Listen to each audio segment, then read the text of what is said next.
Myself Sarita Mehndikani and I'm from grade 12. आज मैं यहाँ पे आपके साथ जो टॉपिक डिस्कस करने आई हूँ, जो मेरी प्रेजेंटेशन का हिस्सा है, वो है स्ट्रक्चर ऑफ स्टॉमिक। स्ट्रक्चर ऑफ स्टॉमिक के बारे में हम बात करें तो इतना कॉम्प्लेक्स नहीं, बहुत इजी सा स्ट्रक्चर है इसका। ये कर्व शेप ऑर्गन है। आपको पता है कि स्टॉमिक जो है वो हमारे डाइजेस्टिव सिस्टम का एक मेन पार्ट है, जो कि हमें डाइजेशन में जिसका काम डाइजेशन बेसिक वर्क जो है वो डाइजेशन। अब इसकी स्ट्रक्चर की अगर हम बात करें तो इसकी 4 मेन डिवीजन, सबसे इम्पोर्टेंट 4 डिवीजन है, जिसमें सबसे पहले आ जाता है हमारे पास कार्डिया, उसके बाद फंडस आ जाती है, दूसरी डिवीजन का नाम है। थर्ड डिवीजन जो है हमारी मेन डिवीजन बॉडी, एंड जो हमारे पास उसके बाद डिवीजन है वो पाइलोरिस आ जाती है।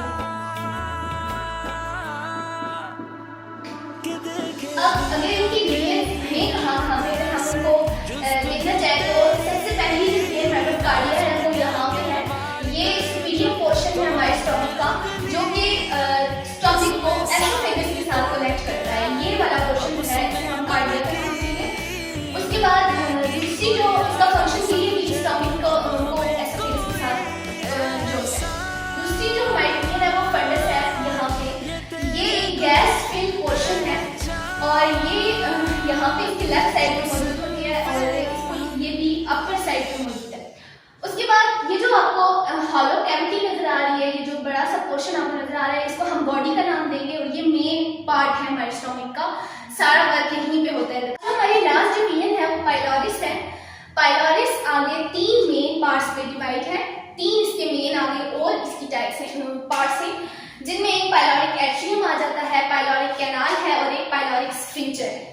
पाइलोरिक स्फिंक्टर यहाँ पे कहीं मौजूद होता है, जो कि डिजनम को पाइलोरिस के साथ, मतलब स्मॉल इंटेस्टाइन को स्टमक के साथ जोड़ने का काम करता है और उसमें यहाँ पे जो कायम मौजूद है उसको स्मॉल इंटेस्टाइन में ले जाने का काम करता है। जब स्फिंक्टर ओपन होगा तो यहाँ से जो कायम यहाँ पे मौजूद है वो यहाँ से स्मॉल इंटेस्टाइन के अंदर चली जाएगी और यहाँ पे जो अब आपको पता है स्फिंक्टर एक रिंग शेप मसल मौजूद है यहाँ पे। उसका काम यही है कि जब वो ओपन होगा तो जो कायम यहाँ पे मौजूद है वो स्मॉल इंटेस्टाइन के अंदर चली जाएगी। और ये जो लास्ट पार्ट है इसे हम डिजनम ही कंसीडर करते हैं, क्योंकि स्टमक जो है वो डायरेक्टली हमारी स्मॉल इंटेस्टाइन के साथ कनेक्ट होता है।